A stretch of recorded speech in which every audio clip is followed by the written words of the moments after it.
Blue light hijacking has been in the shadows for some time, but recent events have again put the spotlight on these criminal gangs. Anyone who trusts the police and law enforcement is at risk. No one is safe. And even you can be a victim, because this method is very hard to evade. So how does it work? Criminals acquire police uniforms and stickers, firearms, badges, and even vehicles, using blue lights to extort and hijack civilians, law enforcement, and even other criminals like themselves. It starts with a flash of blue in your rearview mirror. You pull over, thinking it's a routine check by the police. But it's not. An individual, dressed in full police gear, asks for your license, and the moment you comply, the situation changes. Before you know it, you're being pulled out of your car, your belongings are taken, and you're forced into their vehicle. These gangs, particularly infamous on the N3 highway, often target motorists in isolated areas. From doctors to everyday commuters, no one is exempt. The blue lights lure in unsuspecting drivers, creating a false sense of security. I thought they were real police. They looked legitimate. But the moment I opened my window, they forced their way into my car, tied me up, and drove me out to a field. Victims report being kidnapped, robbed, and even dumped in desolate locations. Some have been held at gunpoint and forced to withdraw money from their bank accounts, while others were left traumatized after hours of torment. In recent months, law enforcement has ramped up its efforts to combat these gangs. After numerous attacks along the N3, police set up special task forces to track down these criminals. On one such occasion, in April 2024, a police operation on the N3 led to a high-speed chase with a gang known for these hijackings. The pursuit ended in a deadly shootout, where 3 of the gang members were killed and several others arrested. Police seized fake blue lights, unlicensed firearms, and stolen vehicles. This was a significant blow to the gang operating in the area, but the danger is far from over. This particular blue light gang is one of the most notorious. The blue light hijacking gang, made up of 3 men posing as police officers and 2 others dressed in civilian clothing, has been wreaking havoc along the N3 highway, preying on unsuspecting motorists. On Monday, crime activist Yusuf Abramji shared voice notes from the victims in which they recounted their terrifying ordeals in detail. One of the gang's first victims was a well-known doctor who was hijacked just outside Heidelberg. The doctor explained that he had no reason to suspect anything unusual when a white Toyota double cab, equipped with flashing blue lights, pulled up behind him just after he passed through the toll gate. Assuming that the vehicle belonged to law enforcement officers conducting a routine stop, the doctor pulled over.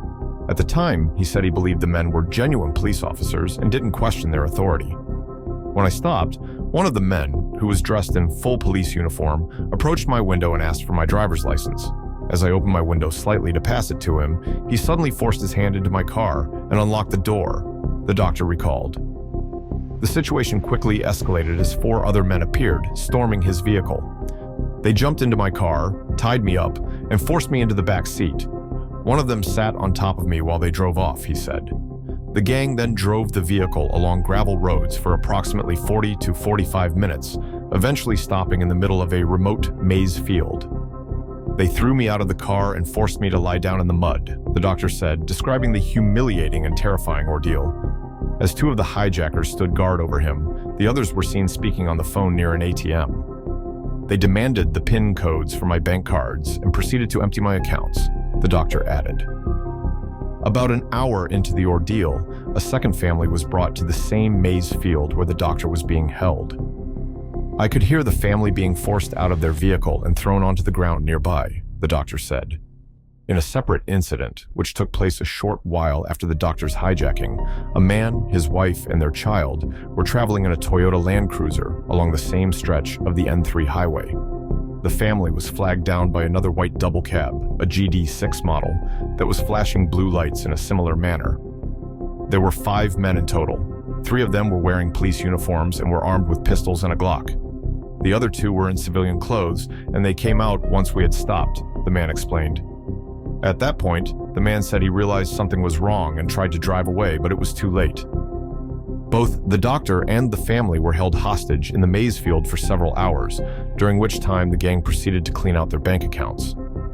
Eventually, the hijackers left, allowing the victims to walk to the nearby road and seek help. Yusuf Abramji emphasized that the N3 has long been a hotspot for hijackings, but the lack of consistent police presence has left motorists vulnerable to these increasingly violent attacks. Both the doctor and the family were held in that maize field until after midnight, while their bank accounts were wiped out. There have been numerous reports of blue light hijackings on this road, but police visibility remains scarce, Abramji said. He called for long-term, sustained police visibility on the N3, particularly in areas prone to these types of attacks. He also pointed out that the Heidelberg area where the incidents occurred is notorious for truck hijackings as well. We need targeted police operations to capture these criminals. I believe there may be multiple blue light gangs operating in the area, given that the methods used in these attacks are strikingly similar. Many motorists traveling along this route are now living in fear, Abramji added. Private investigator Juan Berger from Danny Day Private Investigators has been working on hijacking cases in the Heidelberg region, especially those involving trucks. He revealed that his team has been dealing with between 30 and 40 hijackings per month on the N3, indicating a clear pattern of criminal activity. According to Berger, the trucks are being targeted for their loads, and Heidelberg has been a hijacking hotspot for a considerable time.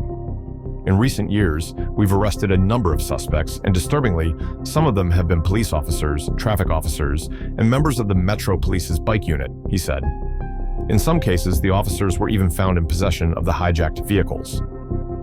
Berger recounted one particularly shocking incident where a victim was taken to a police station to file a report, only to point out that one of the policemen in the charge office had been part of the gang that hijacked him. At one point, we found that even members of the flying squad were involved in the hijackings, he said.